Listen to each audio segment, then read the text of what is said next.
Dear students, Assalamu alaikum.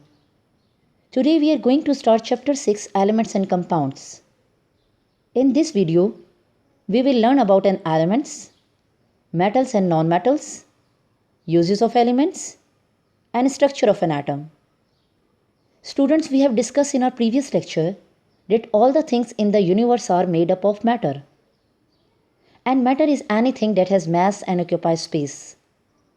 We have learned 3 states of matter, which are solid, liquid, and gas. Now we will study that matter can be classified into 2 types of substances. And these 2 types are pure substances and impure substances. Pure substances consist of elements and compounds, and impure substances consist of mixture. In this chapter, we will study about pure substances, and these are elements and compounds. So let's start with elements. An element is a pure substance that is made from one type of atoms. It means that each element consists of only one kind of atoms.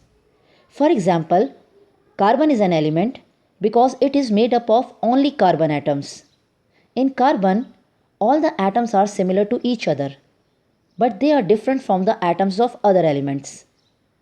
Elements are chemically the simplest substances, and therefore they cannot be broken down into 2 or more simpler substances. For example, gold is an element, and it can never be converted into any other simpler substance.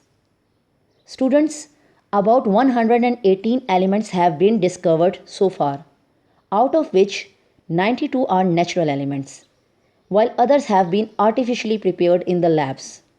Here you can see the examples of some elements, and these are oxygen, carbon, nitrogen, hydrogen, sulfur, and gold. Elements are usually represented with the help of symbols. So what do you mean by symbols? The shortest name of an element is called symbol.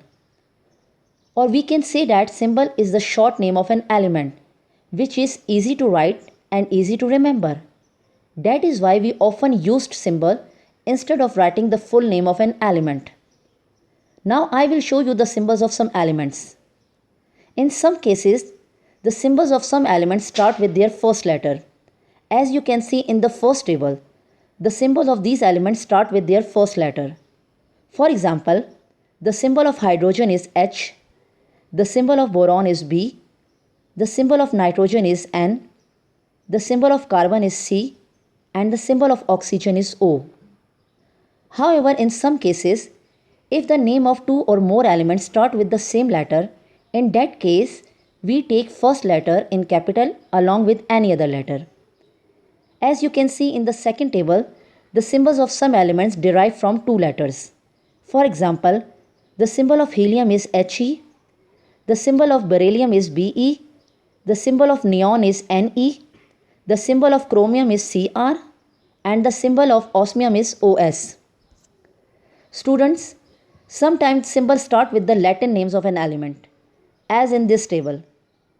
For example, the Latin name of sodium is natrium and its symbol is Na. The Latin name of potassium is kalium and its symbol is K. The Latin name of iron is ferrum and its symbol is Fe.